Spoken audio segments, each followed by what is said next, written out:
At Christmas dinner, my mom leaned back with that smug little grin and said, "We finally sold Grandma's house. You were never in the will anyway."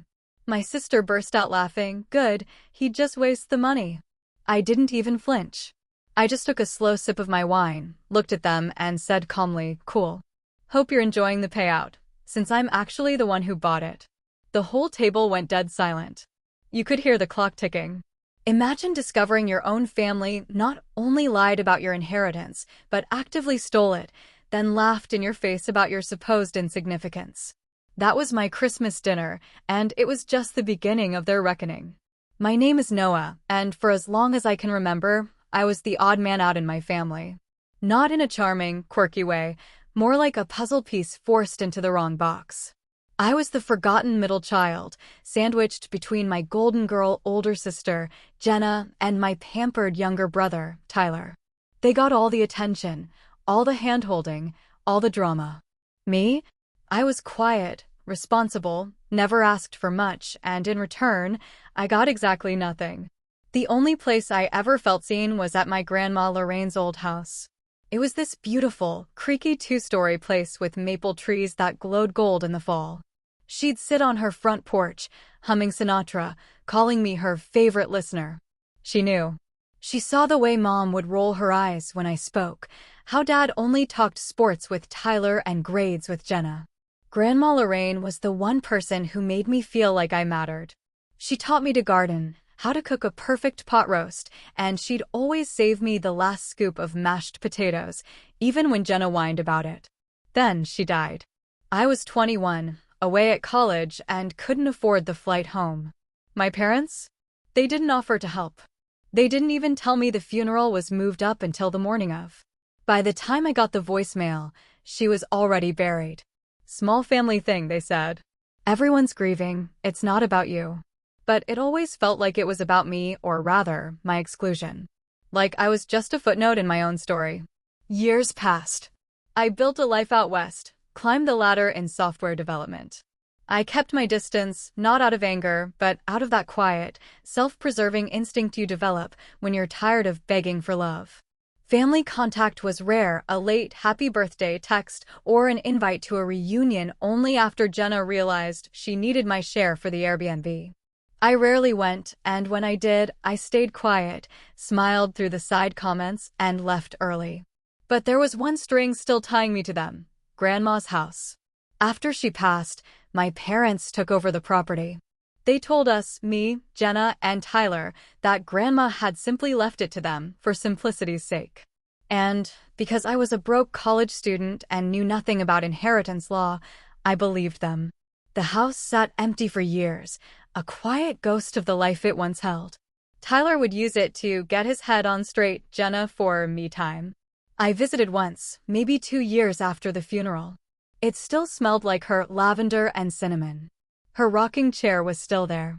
But it felt hollow, like it was just waiting to be gutted. I asked my parents about their plans. Complicated, they said. Tax implications. I nodded, let it go. But a piece of me, the part Grandma had nurtured, never truly did. Then, last year, a text from a high school friend back home hit me like a physical punch. "Hey, saw a for sale sign on your grandma's old place. That sucks. Thought you guys were keeping it." A for sale sign? Not from my parents, of course. I called Mom that night. "Oh, hi honey, everything okay?" she chirped. "You're selling Grandma's house?" There was a pause, long enough to be deliberate. "Well, yes. We were meaning to tell you. You're so busy out there in California, we didn't think you'd be interested." Interested? It's Grandma's house. Yes, and we've kept it up for years, Noah. It's become a financial burden. The market's good right now. I didn't argue. I didn't scream or plead. I just went quiet. "Okay," I said, my voice flat. "Thanks for letting me know." The call ended awkwardly. I sat in the dark for a long time, staring at my ceiling. Something shifted inside me that night. Not anger, not really. It was clarity. A cold, hard realization that I had spent too long letting this family decide what I did and didn't deserve. It was time I stepped into the driver's seat. The next week, I started making calls. Quiet ones. I called the realtor, introduced myself with my middle name, Bennett, pretending to be a remote investor. I flew home, walked through my grandma's house like a stranger, my heart cracking with every peeling wallpaper and overgrown rose bush. But the bones were still there. Her spirit still lingered. When the realtor asked if I was serious about an offer, I just smiled. Very. I didn't overbid. I didn't use emotion. I used a shell company I'd started months earlier for a different project. The paperwork was clean. The sale went through fast. And just like that, I owned the house. But I didn't say a word. Not yet. Because Christmas was coming. Like clockwork, Jenna sent out the group text, "Christmas dinner at Mom and Dad's. 7 p.m. Formal attire this year. Big news to share. RSVP. I booked a flight. Showed up in a charcoal suit, bottle of wine in hand. Tyler, already tipsy, greeted me with, well, if it isn't the ghost of Christmas past." Inside, the decorations were over the top as usual. Jenna, in a gold sequin dress, scrolled on her phone. My parents were in their element. Dinner started normally enough. Ham, green beans, mashed potatoes. Jenna prattled on about her new job title. Tyler cracked crude crypto jokes. I stayed quiet, polite, a phantom at the table. Then, somewhere between the second glass of wine and dessert, Mom looked up, almost gleefully. "Oh, we finally sold Grandma's house. Just last week. The buyers were eager. Thank God." Jenna laughed, twirling her fork. "About time. That place was such a waste of space. And Noah, well, he was never in the will anyway." I set my glass down, slowly, letting the silence stretch. Tyler chuckled. Good. He'd probably have turned it into a tech bunker or some weird startup compound. I looked around the table at the people who always assumed I'd stay quiet, who thought I'd let it all go. I picked up my wine again, took a sip, and said, "Cool. Hope you enjoy the cash since I'm the one who bought it." The table went dead silent. Mom's face froze mid-smile. Jenna blinked, confused. Tyler furrowed his brow like he was trying to solve a complex math problem. I just sat there, calm as ever, watching the curtain finally lift. For a moment, no one said a word. The hum of the heater and Jenna's fork clinking off her plate were the only sounds. I didn't rush to fill the void. I wanted it to hang there, thick, uncomfortable, undeniable. Finally, Jenna let out a breathy laugh, like I'd told some elaborate joke she didn't quite grasp. "Wait, what do you mean you bought it?" "I mean," I said, setting my glass down gently, "I'm the one who bought Grandma's house. Through a company I own." Dad spoke next. "Noah, don't be ridiculous. The buyers were from out of state, some real estate group or something." "Bennett Holdings," I clarified. "That's me." Mom blinked. "That's not you?" "That's not your name. Bennett's my middle name. I used it for the LLC. It's legal, clean, quiet." Jenna's face was turning red now, not from embarrassment, but pure fury. "Why would you do that behind our backs?" That word, rang in my ears like I was trespassing, even though I'd grown up knowing I was never really in with them. I shrugged. It was for sale. I made an offer. It was accepted. Nothing behind anyone's back. "But we would have gotten so much more if we knew it was you," Mom blurted out. That told me everything I needed to know. It wasn't about legacy. It wasn't about Grandma. It was about the money. Of course it was. Dad leaned forward, arms crossed. "So what? You just bought it to be petty? Planning to rub it in our faces?" "No," I said evenly. "I bought it because it meant something to me, and because none of you seemed to care what happened to it." Tyler chuckled. "So let me get this straight. You overpaid for that old dump just to feel something." "Funny," I replied, not bothering to look at him. "I actually got it below asking. Your realtor wasn't great at vetting offers." The tension was thick enough to slice with a butter knife. But instead of backing off or trying to make peace like I used to, I just sat in it. Let them stew. Let them realize for once that they weren't in control of the narrative. The rest of dinner was tight-lipped. Jenna went quiet, stabbing at her food. Tyler kept checking his phone. Mom excused herself to check on dessert and didn't return for 15 minutes. Dad just sipped his scotch, jaw clenched, eyes distant. Afterward, I helped clear the table. As I reached for Jenna's plate, she grabbed my wrist. "Why didn't you tell us?" she hissed.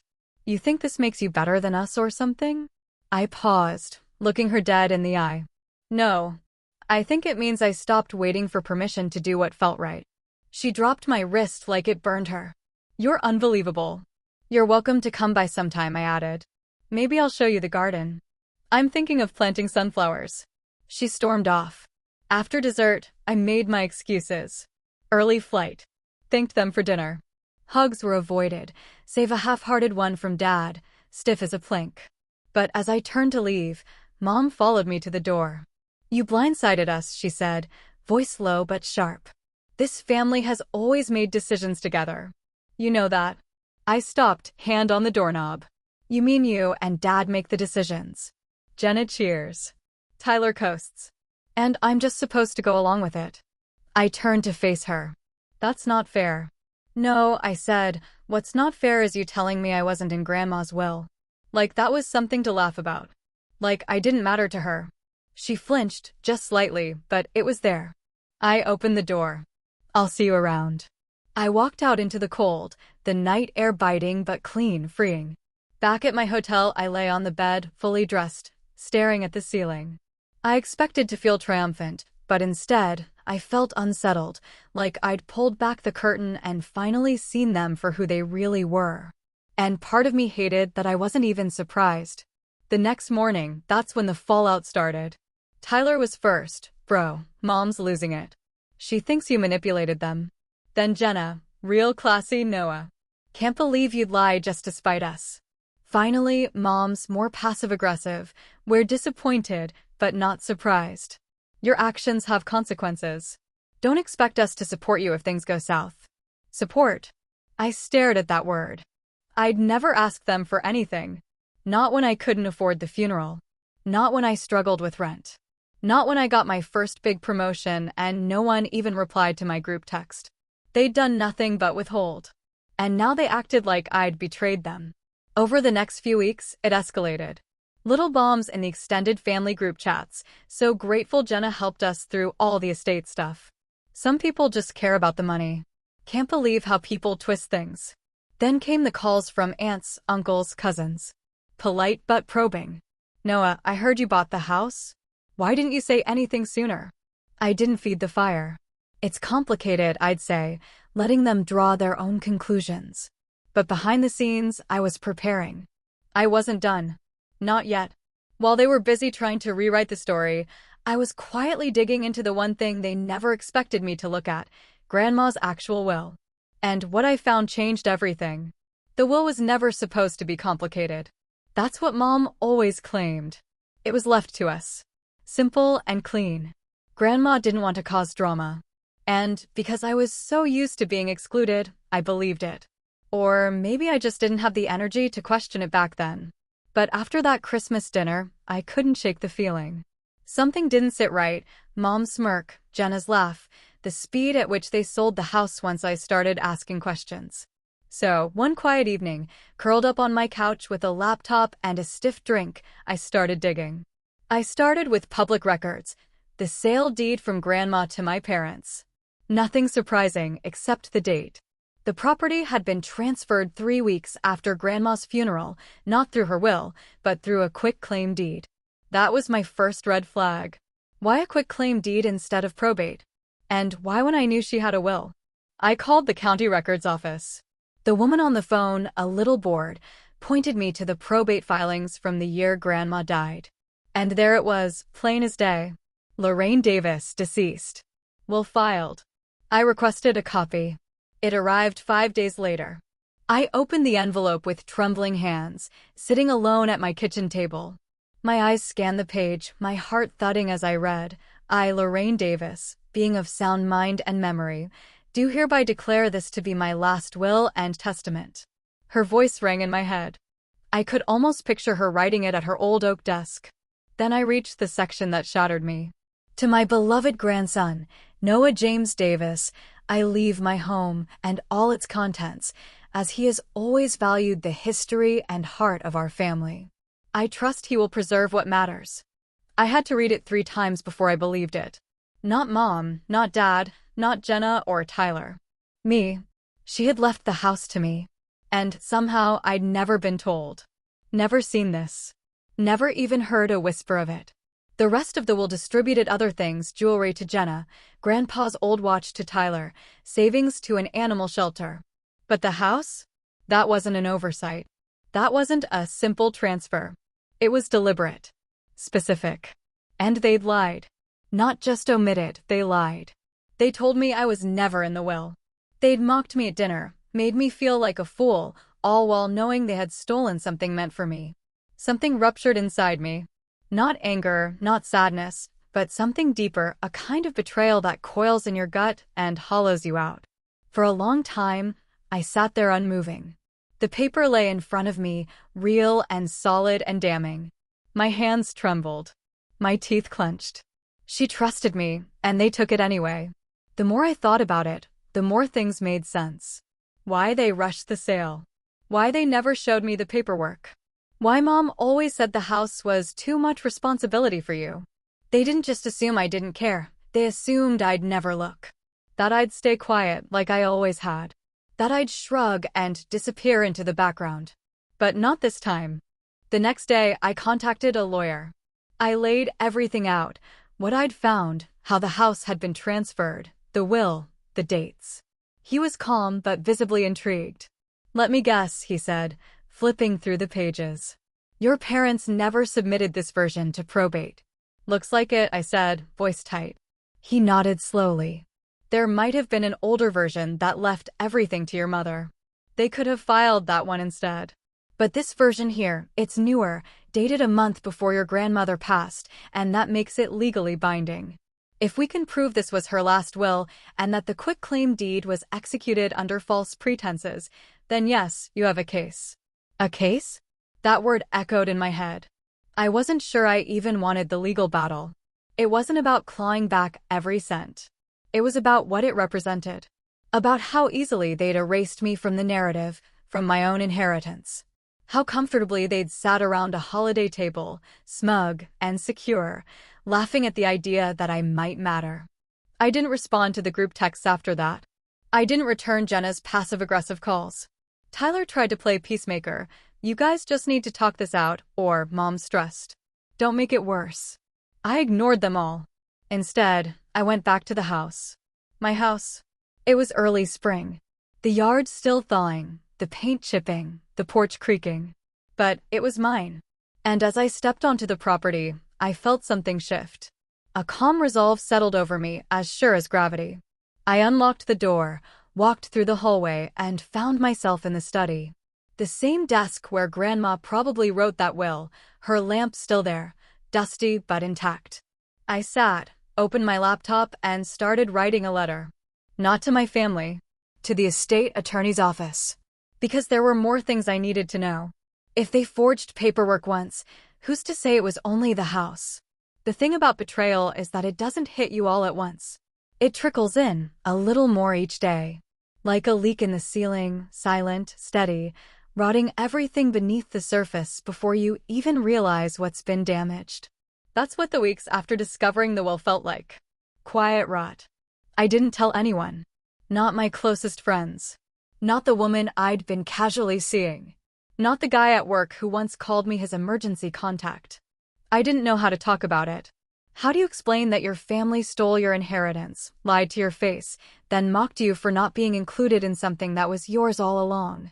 I didn't cry. I couldn't. Not at first. But something in me started to pull away from everything. Like my emotional reflexes had shut down to protect what little trust one had left. I went to work, answered emails, showed up to meetings, but I wasn't there. Not really. I skipped lunch. Let calls go to voicemail. I walked through each day with a numb kind of precision, like a shadow of myself. And then came the call. It was my mom again. I don't know why I answered. Maybe I was curious to hear what lie they'd try next. Her voice was soft, performative. "Hi, sweetheart." I didn't answer. We've been thinking a lot about that night. Christmas. Things got a little out of hand. Still silent. She sighed, deep and rehearsed. "We didn't know how much that house meant to you. You never said anything." I nearly laughed. "I never said anything?" What was I supposed to do? Write a heartfelt letter to be considered for the bare minimum of fairness? She kept going.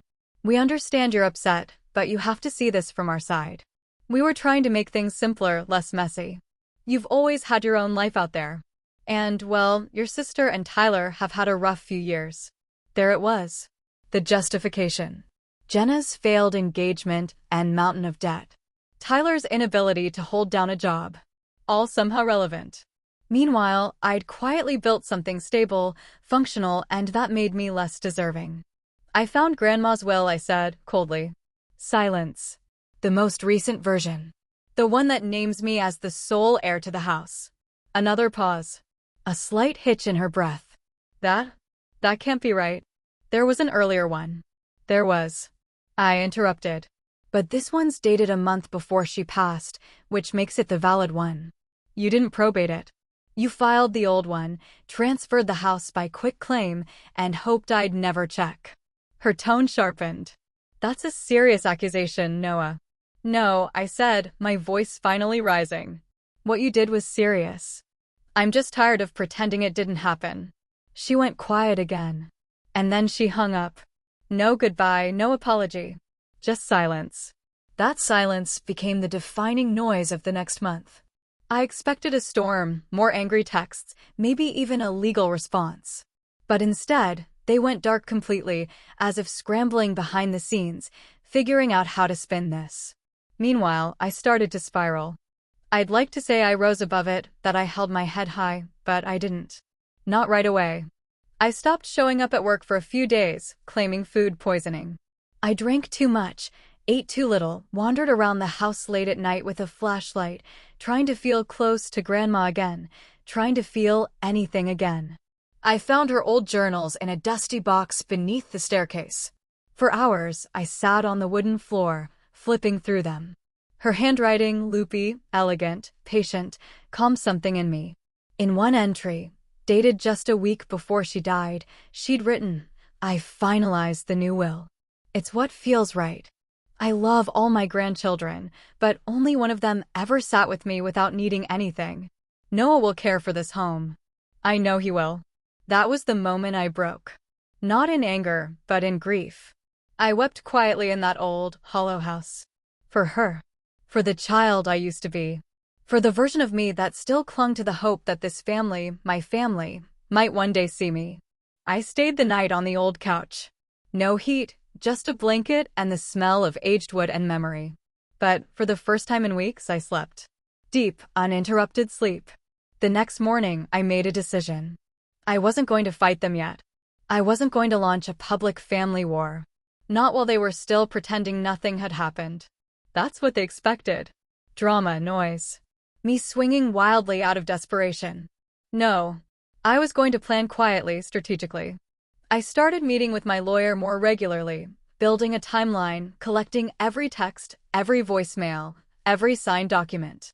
We mapped out their entire shell game, from the probate filing to the deed transfer to the recent sale attempt. And then we filed for a full investigation into the mishandling of the estate. But I told no one. Not even when Jenna reached out with her fake olive branch a week later. Hey, just thinking about you. Hope you're okay. Let's talk. I left it on read. Not because I didn't want to respond, but because for once, the silence belonged to me. In the meantime, I returned to work, cleaned up my apartment, started cooking again. Little steps. I wasn't okay.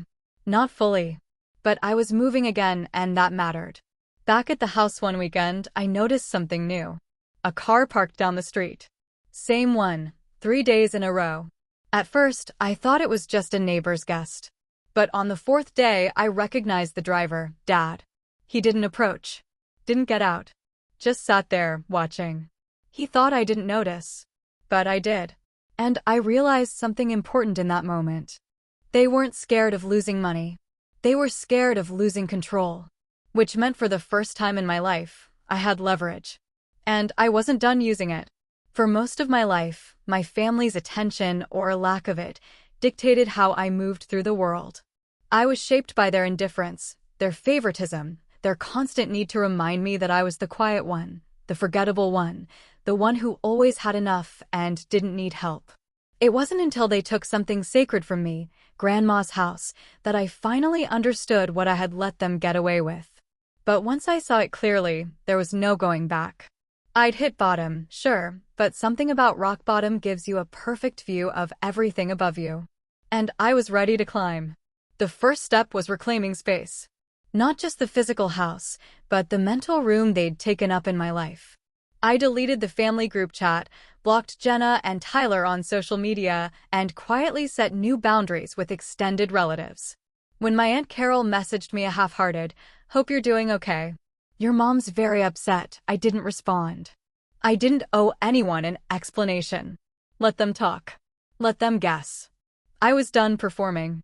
The second step was restoring the house. It became a project, something to pour myself into. I took a few weeks off work, not for mental health, though I probably needed that too, but to roll up my sleeves and do something real. I hired a contractor, consulted an interior designer specializing in historical homes, and found an old photo album of Grandma's tucked away in a closet. Every detail, every fixture, every color scheme, I brought it back to life with purpose. Neighbors started noticing. Some remembered her, came by, and told stories. One woman, Mrs. Valente from across the street, brought over banana bread and said, "Your grandmother would be proud of what you're doing here. She talked about you all the time." And for the first time in a long time, I felt proud of myself, too. The house wasn't just a home anymore. It was a symbol. A quiet declaration that I could build something, that I wasn't the forgotten middle child, the background character. I was the protagonist now, the architect of this chapter. Meanwhile, my lawyer continued digging, and what he uncovered only made their betrayal deeper. Apparently, Grandma had updated her will not once, but twice in her final year. The first change had removed Jenna as a secondary executor. The second, dated just 10 days before her passing, formally cut both my parents out of any control over her estate, naming an independent executor from her church congregation. But that man had died a month before her, and my parents had pounced on the confusion. They'd never told anyone about the newest version. They submitted the oldest one they could find, forged Grandma's signature on a quick claim deed, and made sure the estate passed peacefully into their hands. It was fraud, clear as day. Armed with that, my lawyer began preparing something bigger, a civil case. Not just to reclaim what had been stolen, but to expose it. To show the court that what they did wasn't a misunderstanding. It was calculated. It was theft disguised as caretaking. But I wasn't just thinking about courtrooms anymore. I was thinking about legacy. So, I created a nonprofit, the Lorraine Foundation. Its mission was to restore and preserve the homes of elderly people who'd passed, especially when they had no one left to protect their wishes. I wanted to help other families keep their histories alive. And I wanted my grandmother's name to mean something again. I put up my own money to launch it. And once the site went live, something unexpected happened. People noticed. A local journalist reached out, intrigued by the mission. She came by the house, took pictures, asked questions. She was polite and professional until she asked, "Do you mind if I ask what inspired this?" I hesitated, then said, "Let's just say it was a gift that was almost lost, and now I'm making sure it never is." The article ran the next week. Grandson honors grandmother's legacy with home restoration project. It was simple, heartfelt, and oddly powerful. Donations trickled in. Emails started arriving. Stories from people who'd been through the same thing. Fights over wills. Homes lost.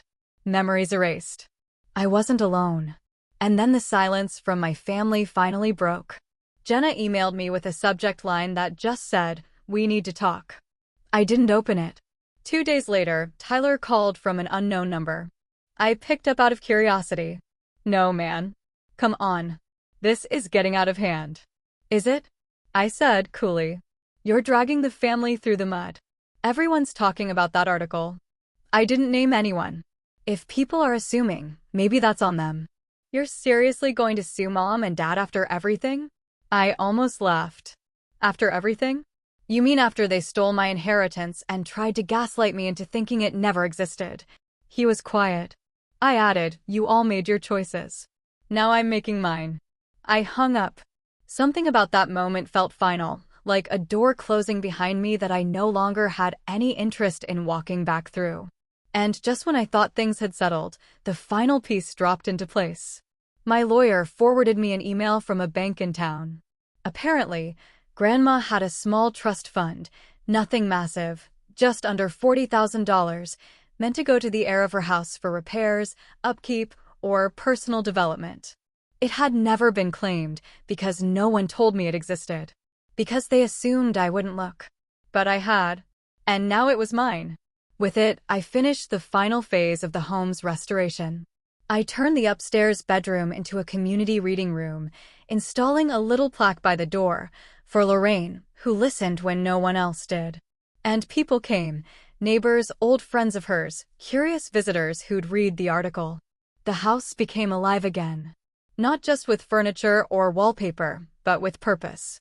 And through it all, I remained silent. I didn't confront them. I didn't gloat. I let them stew in the distance. Let them try to explain to others why I'd vanished. Why the quiet kid they'd ignored all those years had suddenly become the one thing they couldn't control. But behind the scenes, my lawyer filed the lawsuit. Quietly. Officially. And what we included in that filing would change everything. By the time we filed the civil suit, I wasn't doing it just for myself anymore. Yes, they'd stolen something from me. Yes, they'd lied, manipulated, covered their tracks. But this wasn't just about a house, or even about Grandma's will.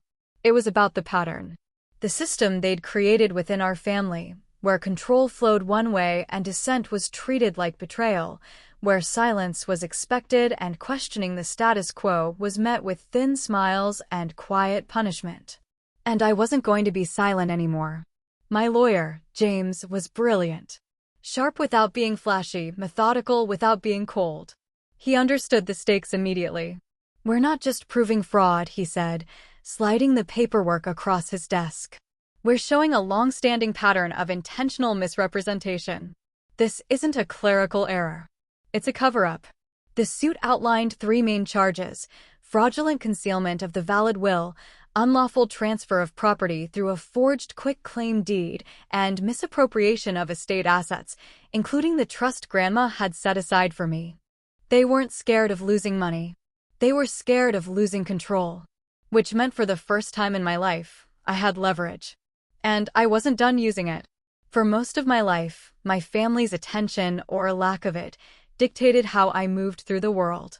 I was shaped by their indifference, their favoritism, their constant need to remind me that I was the quiet one, the forgettable one, the one who always had enough and didn't need help. It wasn't until they took something sacred from me, Grandma's house, that I finally understood what I had let them get away with.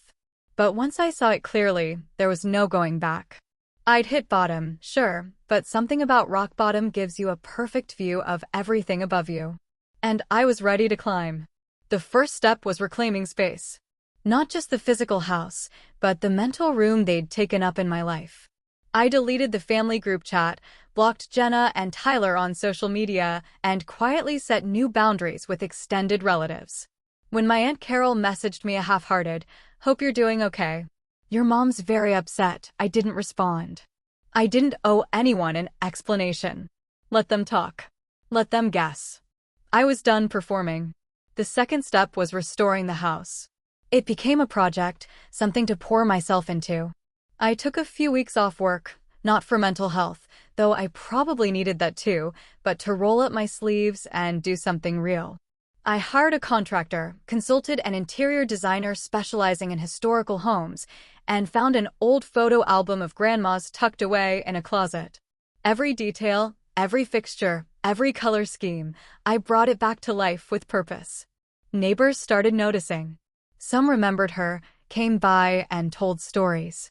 One woman, Mrs. Valente from across the street, brought over banana bread and said, "Your grandmother would be proud of what you're doing here.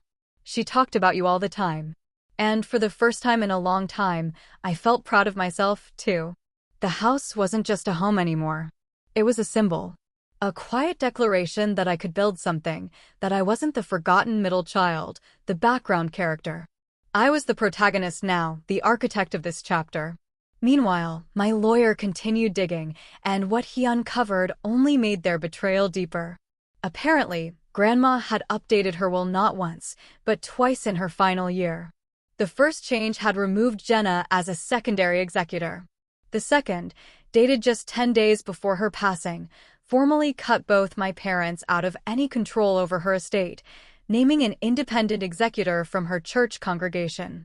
But that man had died a month before her, and my parents had pounced on the confusion. They'd never told anyone about the newest version. They submitted the oldest one they could find, forged Grandma's signature on a quitclaim deed, and made sure the estate passed peacefully into their hands. It was fraud, clear as day. Armed with that, my lawyer began preparing something bigger, a civil case. Not just to reclaim what had been stolen, but to expose it. To show the court that what they did wasn't a misunderstanding. It was calculated. It was theft disguised as caretaking. But I wasn't just thinking about courtrooms anymore. I was thinking about legacy. So, I created a nonprofit, the Lorraine Foundation. Its mission was to restore and preserve the homes of elderly people who'd passed, especially when they had no one left to protect their wishes. I wanted to help other families keep their histories alive. And I wanted my grandmother's name to mean something again. I put up my own money to launch it. And once the site went live, something unexpected happened. People noticed. A local journalist reached out, intrigued by the mission. She came by the house, took pictures, asked questions. She was polite and professional until she asked, "Do you mind if I ask what inspired this?" I hesitated, then said, "Let's just say it was a gift that was almost lost, and now I'm making sure it never is." The article ran the next week. Grandson honors grandmother's legacy with home restoration project. It was simple, heartfelt, and oddly powerful. Donations trickled in. Emails started arriving. Stories from people who'd been through the same thing. Fights over wills. Homes lost. Memories erased. I wasn't alone. And then the silence from my family finally broke. Jenna emailed me with a subject line that just said, "We need to talk." I didn't open it. 2 days later, Tyler called from an unknown number. I picked up out of curiosity. "No, man. Come on. This is getting out of hand." "Is it?" I said coolly. "You're dragging the family through the mud. Everyone's talking about that article." I didn't name anyone. If people are assuming, maybe that's on them. "You're seriously going to sue Mom and Dad after everything?" I almost laughed. "After everything? You mean after they stole my inheritance and tried to gaslight me into thinking it never existed?" He was quiet. I added, "You all made your choices. Now I'm making mine." I hung up. Something about that moment felt final, like a door closing behind me that I no longer had any interest in walking back through. And just when I thought things had settled, the final piece dropped into place. My lawyer forwarded me an email from a bank in town. Apparently, Grandma had a small trust fund, nothing massive, just under $40,000, meant to go to the heir of her house for repairs, upkeep, or personal development. It had never been claimed because no one told me it existed.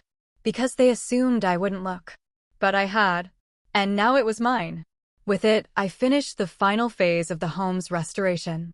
I turned the upstairs bedroom into a community reading room, installing a little plaque by the door for Lorraine, who listened when no one else did. And people came, neighbors, old friends of hers, curious visitors who'd read the article. The house became alive again. Not just with furniture or wallpaper, but with purpose. And through it all, I remained silent. I didn't confront them. I didn't gloat. I let them stew in the distance. Let them try to explain to others why I'd vanished. Why the quiet kid they'd ignored all those years had suddenly become the one thing they couldn't control. But behind the scenes, my lawyer filed the lawsuit. Quietly. Officially. And what we included in that filing would change everything. By the time we filed the civil suit, I wasn't doing it just for myself anymore. Yes, they'd stolen something from me. Yes, they'd lied, manipulated, covered their tracks. But this wasn't just about a house, or even about Grandma's will. It was about the pattern. The system they'd created within our family, where control flowed one way and dissent was treated like betrayal, where silence was expected and questioning the status quo was met with thin smiles and quiet punishment. And I wasn't going to be silent anymore. My lawyer, James, was brilliant. Sharp without being flashy, methodical without being cold. He understood the stakes immediately. "We're not just proving fraud," he said, sliding the paperwork across his desk.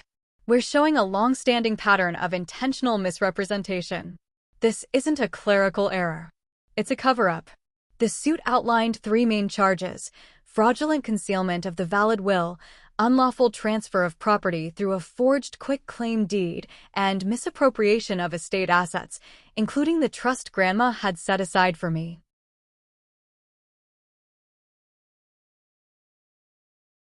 We were seeking restitution, damages, and most importantly, a formal judgment invalidating the previous transfer and restoring my legal rights as the rightful heir. But James had one more idea, a big one. If we want this to stick, and if you want to make a point, they need to be caught doing what they always do, hiding things, pretending, pressuring. I frowned. You want to bait them? Not directly. But if we leak just enough information to certain people, the pressure will do the work for us. People like your cousin Ethan, or that neighbor who still talks to your mom. Let the news of the lawsuit trickle. Give them time to panic. And when they panic, they'll make mistakes. It felt risky, but it also felt right. So we did it. We didn't go public. Not yet. No press, no big announcements, just a quiet ripple sent through familiar waters. A distant cousin received a heads-up email. One of Jenna's old friends got curious and asked questions in the family group chat. The lawyer who'd originally helped Grandma draft her last will, now retired but still in contact with the firm, reached out to confirm he'd be willing to testify. And just like that, the web began to vibrate. 3 days later, Tyler texted me, "Bro, I heard about the legal stuff. What are you doing? This is getting ugly." I ignored it. Then Jenna sent an email. "So, this is how you want to handle things? Through lawyers? You couldn't even talk to us like adults? You think you're some victim? Grandma loved all of us." I replied, "If that were true, you wouldn't have hidden her last will." "I'm done pretending, Jenna. See you in court." An hour later, I got a call from a blocked number. It was my dad.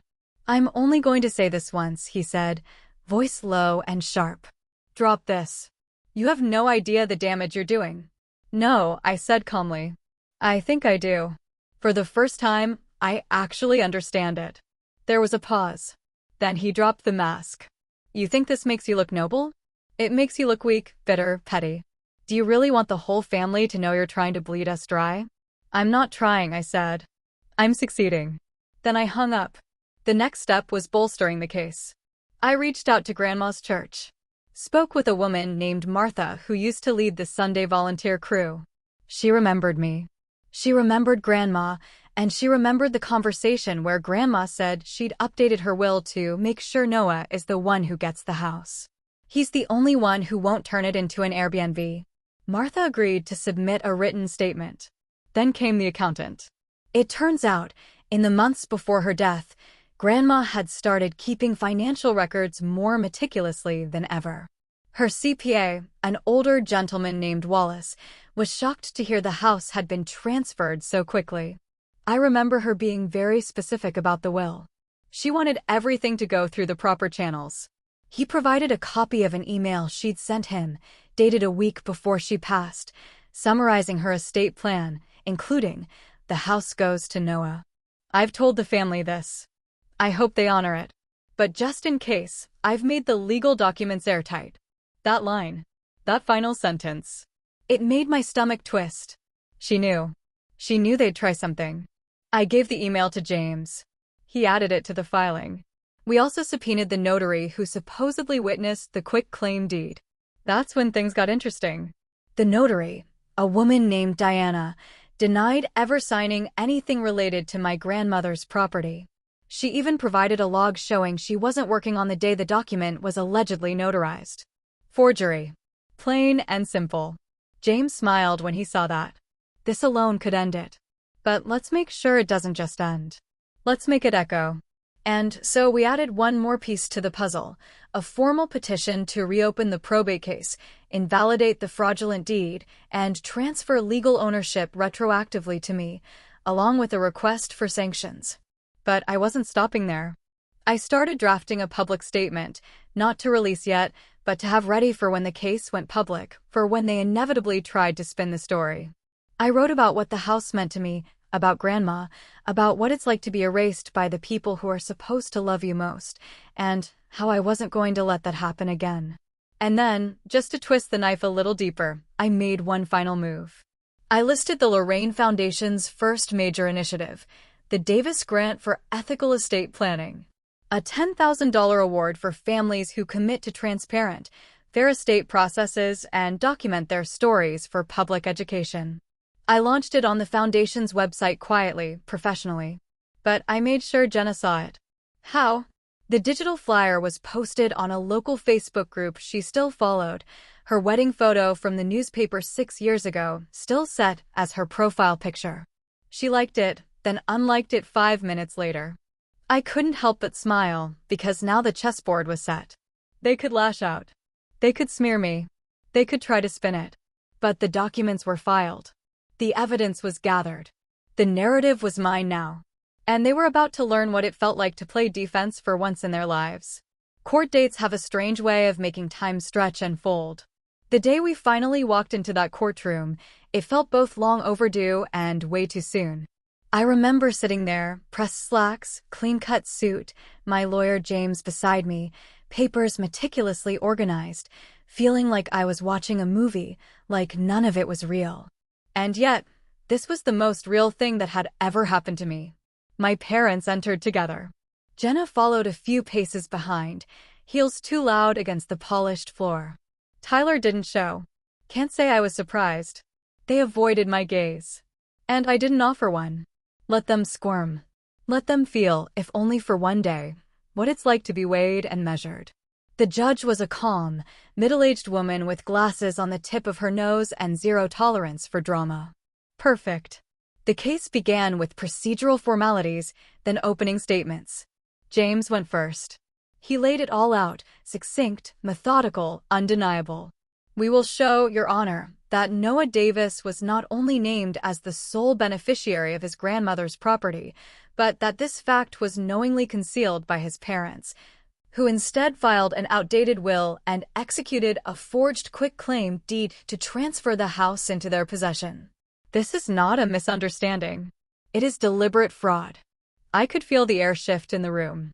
Then their lawyer, a man I recognized from a cheesy local commercial years ago, stood and tried to downplay everything.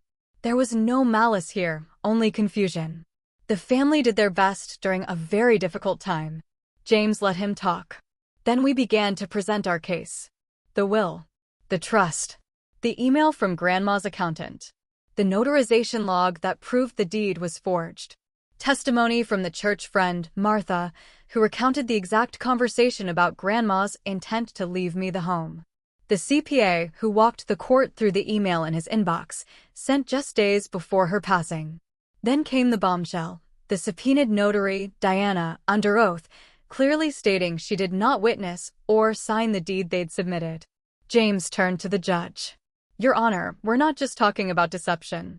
We're talking about a coordinated effort to erase my client's legal rights and take what was rightfully his, a house he now owns, only because he repurchased it on the open market after it was stolen. My mother looked like she'd aged 10 years in that courtroom. Her hair pulled too tight, her lipstick cracking slightly at the edges. She wouldn't look at me. My dad sat with his arms crossed, jaw tight, as if he could glare the truth away. Jenna just kept blinking like her contacts were suddenly betraying her, too. They tried to argue it was an oversight, that they didn't understand the legalities, that they were just doing what they thought Grandma would have wanted. That's when James stood up and asked permission to submit a copy of a handwritten letter found in Grandma's journal. A letter addressed to me. It read in part, Noah, if you're reading this, I hope everything went the way I planned. But if it didn't, if they tried to take this from you, remember, the world doesn't give power. You take it back. Quietly. Calmly. Like a Davis. You could hear a pin drop after that. The judge called a recess. When we returned, she didn't waste time. She ruled in our favor on all counts. The will was reinstated. The original deed was declared fraudulent. The sale to my shell company was deemed valid, but restitution was awarded in the full amount of market value, plus damages. My parents were ordered to pay a sizable sum back to the estate. Forging legal documents apparently doesn't sit well with a judge. And in a rare, beautiful twist of irony, the trust fund Grandma had set up for repairs and restoration? That wasn't just protected, it was increased. The court awarded additional compensation to the Lorraine Foundation as part of the judgment, citing ethical preservation and restitution of legacy. That was the moment it became real. They lost not just the house, not just the money. They lost the narrative, the control. And the part that stung them most? I never raised my voice, never humiliated them in public. I let the facts do what their excuses never could, stand. As court adjourned, I packed my papers slowly. My parents didn't approach. Jenna gave me one long look, a cocktail of anger and disbelief behind her eyes, and then they walked out, silent. I stayed a few minutes longer, just sitting there, taking it in. James clapped me on the shoulder. "Hell of a statement, Noah." I nodded. She made it easy. All I had to do was follow the map she left behind. That night, I returned to the house. The house they said I wasn't meant to have.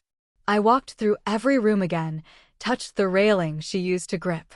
Stood on the porch she once rocked on for hours with a glass of lemonade and a crossword. And then, as the sun set, I turned on the porch light and unlocked the front door.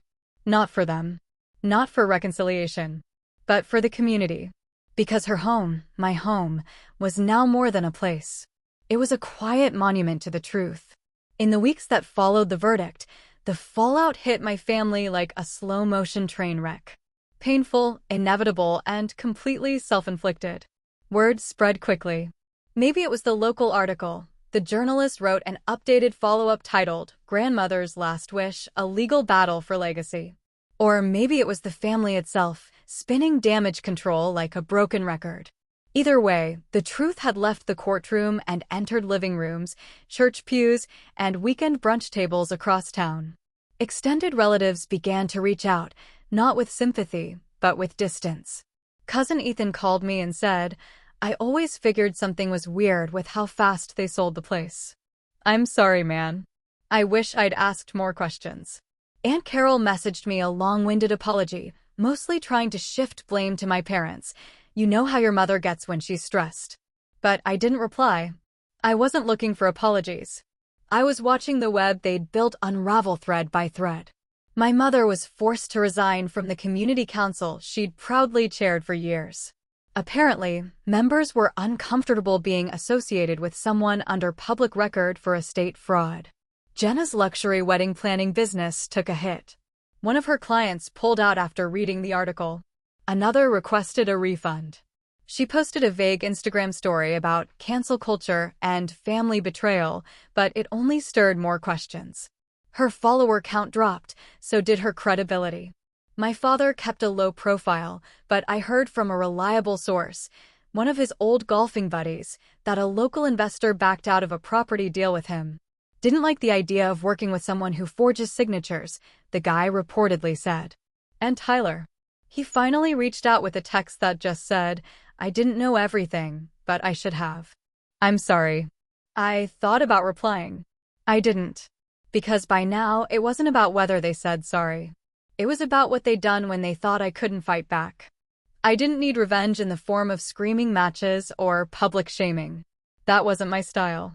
I'd already won where it mattered, quietly, with dignity and a steady hand, just like Grandma would have wanted. The Lorraine Foundation continued to grow. We partnered with a law firm offering free estate planning clinics for the elderly. A few months later, a small nonprofit in another state reached out and asked to replicate the model. I said yes. I even visited their first restored property, a little blue house with chipped paint and a rose garden out back, and helped plant a new tree in the yard. Back home, the house was thriving. The community room hosted monthly book clubs and memory-sharing nights. Locals stopped by to drop off letters, flowers, sometimes old photos of my grandmother from neighborhood events. Her legacy was no longer trapped in the past. It was living. And me? I finally felt free. Not just from their lies, but from the weight of being the invisible child, the family scapegoat, the one they underestimated for far too long. On the 1-year anniversary of the verdict, I hosted a small gathering on the porch.